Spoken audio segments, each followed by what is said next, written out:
So we are roaming the airport. It's the first time in my 11 seasons that I've ever had to sleep in the airport. But based on travel, it's not expected that this has happened. It was only a matter of time. So half of us are sleeping in the airport, half of us are at a hotel. There weren't enough rooms after our flight got Delayed, then canceled. Delayed, and then canceled at 1 a.m. And then rebooked for first thing in the morning. So it is now 1:44, and we're here till 9 a.m. I doubled up my clothes, y'all. Getting cozy. In addition to this, Sparks assistant coach Latricia Trammell posted a picture of chairs from the airport with the caption, "Our beds tonight." Hashtag these players deserve better. Hashtag charter. Hashtag. Very disturbing, obviously, and we all know that the WNBA does not charter. Monica, what is your reaction to the Sparks having to spend the night at the airport? We know that the travel has been a thorn in the league side in terms of its relationship with taking care of its players for a while. But today, more than ever, that phrase competitive balance sort of struck me, because making these teams fly commercial doesn't necessarily, as we see, achieve a competitive balance either, because you are now subject to the elements. I think Nneka is one who is very deliberate and intentional about her words as the president of the WNBA Player Association. And when she says that this was only a matter of time, that is eerily painful and highly unacceptable.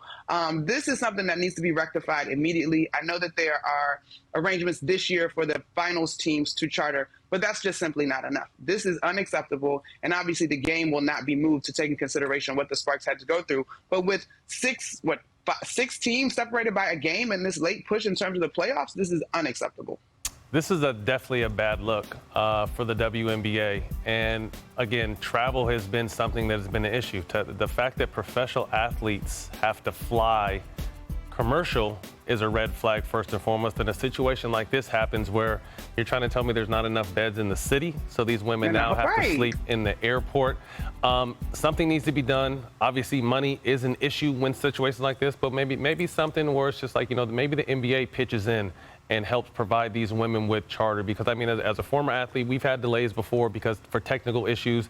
If it ever got that bad, obviously the whole team would go to a hotel, a 5-star hotel, and stay the night and then leave the next morning because stuff like this has happened. But the fact that they're commercial, they have to half sleep in the airport, half sleep in a hotel, and then they still have to hop on a commercial flight the next morning and go try to play a game and be competitive is ridiculous. So creativity will hopefully help solve this. Obviously, we know money is an issue, but maybe this is something where the NBA jumps in and just helps cover travel for these women, because there's no way they should be busting their tails the way they do and have to go through stuff like this. Yeah, I was kind of confused about the lack of hotel rooms. I'm like, so they don't even have enough hotel rooms for everyone? And when you look at the news right now, they're saying that it's only going to get worse in terms of some of the travel issues and delays and cancellations that we've experienced as of late. So here in the last week of the season, the playoff push, these teams are trying to make it in the playoffs. The Sparks have a game tomorrow. So how does that impact them, to your point about competitiveness, Monica? So very disappointing situation, and definitely sending our thoughts to the LA Sparks.